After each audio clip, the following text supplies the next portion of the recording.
sake, don't touch it. Dad, what's wrong with the telly?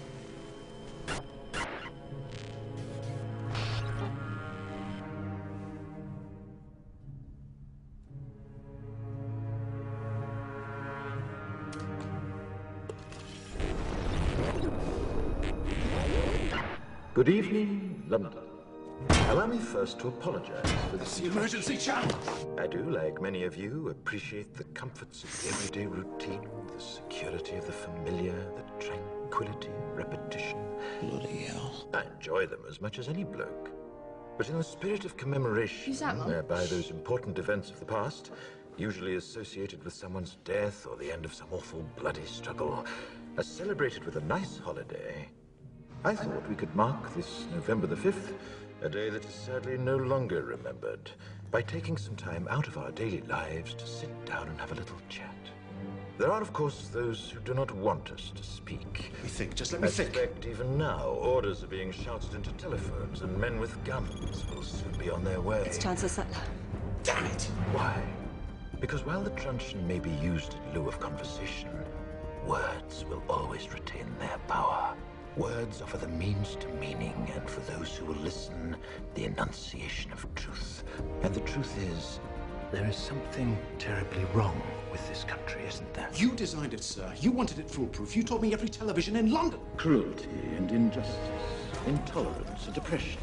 And where once you had the freedom to object, to think and speak as you saw fit, you now have censors and systems of surveillance coercing your conformity and soliciting your submission. We need cameras. How did this happen?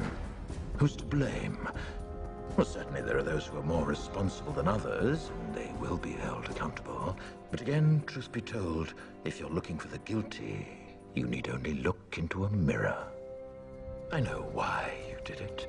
I know you were afraid. Who wouldn't be? War, terror, disease. There were a myriad of problems which conspired to corrupt your reason and rob you of your common sense. Fear got the best of you, and in your panic you turned to the now High Chancellor Adam Sutler. He promised you order, he promised you peace, and all he demanded in return was your silent, obedient consent. Inspector, you're almost through. Last night, I sought to end that silence. Last night, I destroyed the Old Bailey to remind this country of what it has forgotten. More than 400 years ago, a great citizen wished to embed the 5th of November forever in our memory. His hope was to remind the world that fairness, justice, and freedom are more than words. They are perspectives. So if you've seen nothing, if the crimes of this government remain unknown to you, then I would suggest that you allow the 5th of November to pass unmarked.